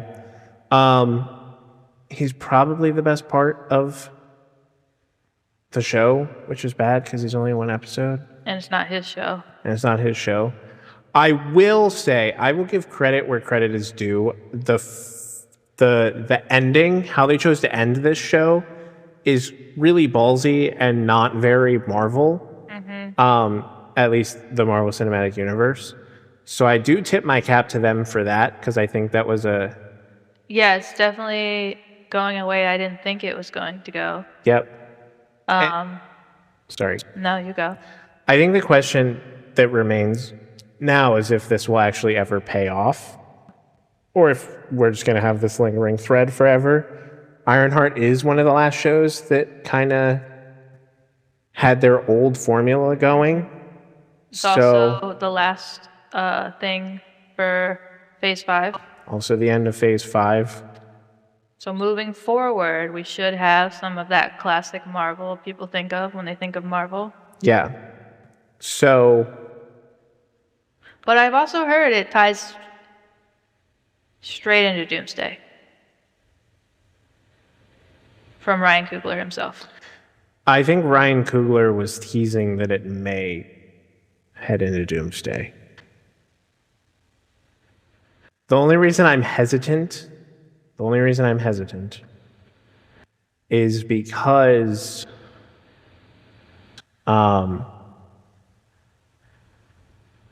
I don't really know where she would fit in based on the fact that like all the other teenage characters are seemingly absent. Right. Yeah. So I just don't know where she'd fit in. Maybe it's our long-awaited character. Yeah.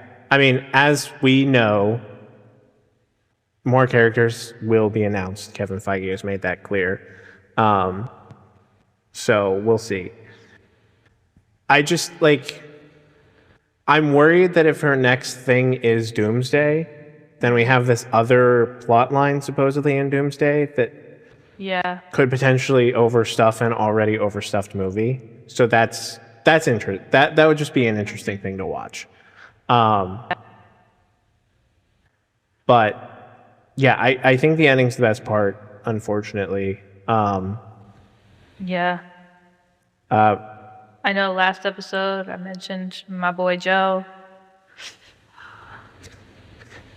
Joe. Disappointment with Joe. Yeah, he let me down. In more ways than one. Sorry about that. I'll get over it. I did think, because last episode I complained about how I didn't think Riri was really likable. I did think she kind of grew on me a little bit here, especially episode 5. I think she was really good in episode 5. I also like the way that they played with the AI more in these episodes that did ultimately tie into the end nicely. Yes. Although I have a lot of questions about the end, which is probably the purpose. I think it is the purpose. Parker never really got better. Yeah, I am. They also kind of gave him a little post-credits. You did have a post-credit scene. Which I was like, oh, okay. Where are we going with this? Yeah. And I think just like I think the action here wasn't that solid either. Yeah, I'd probably agree with that. Like when you're calling it Iron Heart, having the biggest action sequence be not in the suit is a choice for sure. But I do appreciate that she uses her mind, her mind to kind of her intelligence to like get her out of situations. So like I can't be too mad. But like overall, without going into total spoilers, episode 6 was pretty good, but it was mostly just the ending and the introduction of that character for me that did it. Everything kind of before that was, I thought, okay. Like the final fight was okay. I'd agree with that. If that new character wasn't there, I don't know how much I would have cared.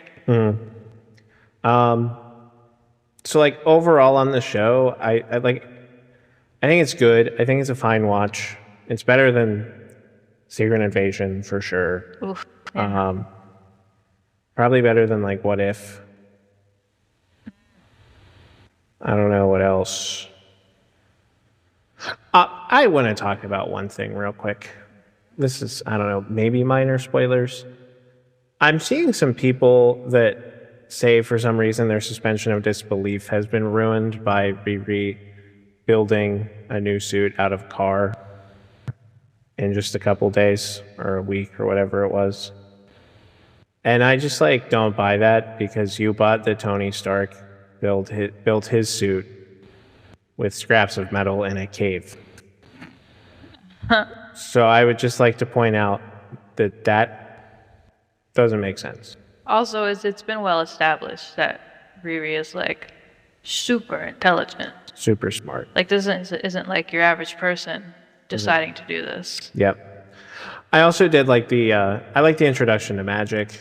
There was so many like Doctor Strange shout-outs in this. I almost wonder, because there's a rumor that the Strange Academy TV show is coming. So I almost wonder if we're going to see... Yeah. Maybe the post-credit scene goes into that without fully spoiling what the post-credit Yeah, that's maybe. Yeah, I could see that. So... Overall, not bad. Not bad. Not the best. Not the best. I'm in complete agreement with you. Still, give it a watch. See how you feel about it. Let us know again down in the comments. And thank you for joining us on probably our longest episode of Post Credits Commentary yet. Thanks for staying this whole time. And we look forward to seeing you for the next episode. Goodbye. Bye.